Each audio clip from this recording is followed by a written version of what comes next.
wabarakatuh. Perkenalkan, nama saya Cici Cahyati dari kelas 12 MIPA 1. Di sini saya akan menjelaskan beberapa pertanyaan. Pertanyaan yang pertama yaitu pengertian atau perbedaan pertumbuhan dan perkembangan. Pertumbuhan adalah proses yang membuat jumlah massa dan volume sel dalam tubuh makhluk hidup bertambah. Pertambahan ini juga akan disertai dengan peningkatan ukuran, berat, dan tinggi yang tidak bisa lagi kembali ke keadaan semula atau biasa disebut dengan irreversible. Pertumbuhan bersifat kuantitatif atau dapat diukur dan dihitung dengan angka, sehingga makhluk hidup yang dulunya kecil dari waktu ke waktu dapat tumbuh tinggi dan lebih besar. Berbeda dengan pertumbuhan yang bersifat kuantitatif, perkembangan sifatnya lebih kualitatif atau tidak bisa diukur dan dihitung dengan angka, sehingga organisme yang tidak matang dapat berubah dan berkembang menjadi dewasa. Contohnya, tumbuhan dikatakan sudah dewasa apabila telah mampu berbunga. Pertanyaan yang kedua yaitu perbedaan perkecambahan epigeal dan perkecambahan hipogeal. Proses perkecambahan epigeal adalah sebuah proses perkecambahan di mana pertumbuhan hipokotil dari biji tersebut memanjang yang membuat kotiledon dan juga plumula dari biji tersebut terangkat ke permukaan tanah, sehingga posisi kotiledon atau keping biji berada di atas tanah. Proses perkecambahan ini biasanya terjadi pada tumbuh-tumbuhan berjenis dikotil. Salah satu tumbuhan yang memiliki proses perkecambahan epigeal adalah kacang hijau dan jarak. Ini adalah contoh gambar dari perkecambahan epigeal. Proses perkecambahan hipogeal adalah proses pertumbuhan memanjang dari epikotil biji yang membuat plumula dari biji tersebut muncul ke permukaan tanah. Sementara kotiledon dari biji itu tetap berada di dalam tanah.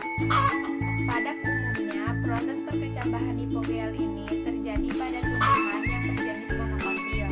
Salah satu contoh tumbuhan yang mengalami proses perkecambahan hipogeal adalah jagung dan kacang kapri. Dan ini adalah contoh dari perkecambahan hipogeal. Pertanyaan yang ketiga yaitu faktor-faktor yang mempengaruhi pertumbuhan dan perkembangan. Faktor-faktor yang mempengaruhinya ada dua, yaitu faktor eksternal dan faktor internal. Faktor eksternal yang mempengaruhi pertumbuhan dan perkembangan tumbuhan merupakan faktor yang berasal dari luar tubuh tumbuhan. Faktor eksternal tersebut antara lain zat hara, cahaya, air, suhu, oksigen, dan kelembapan. Faktor internal adalah faktor yang berasal dari dalam tubuh tumbuhan itu sendiri, yang termasuk ke dalam faktor internal antara lain gen dan fitohormon. Pertanyaan yang keempat yaitu perbedaan pertumbuhan primer dan pertumbuhan sekunder pada tumbuhan. Pertumbuhan primer terjadi karena adanya aktivitas di jaringan apikal atau meristematik primer. Pertumbuhan ini terjadi secara bertahap di 3 daerah, yaitu daerah pembelahan atau proliferasi, daerah pemanjangan atau elongasi, dan daerah diferensiasi.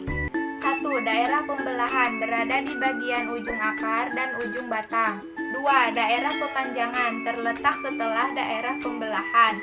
Di daerah ini, sel akan mengalami pemanjangan dan pembesaran. Akibatnya, tumbuhan pun akan menjadi lebih besar dari sebelumnya. 3. Daerah diferensiasi. Daerah yang sel-selnya mengalami perubahan fungsi menjadi jaringan yang lebih kompleks, seperti misalnya epidermis, korteks, xilem, plum, dan sklerenkim. Pertumbuhan sekunder terjadi akibat adanya aktivitas di jaringan kambium atau meristematik sekunder. Pembelahan kambium ke arah luar akan membentuk plum sekunder, sementara pembelahan ke arah dalam akan membentuk xilem sekunder.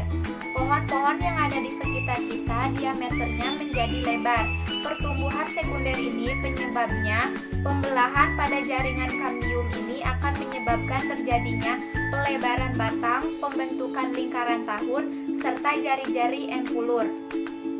Hanya itu saja yang dapat saya sampaikan, kurang lebihnya mohon maaf. Wassalamualaikum warahmatullahi wabarakatuh.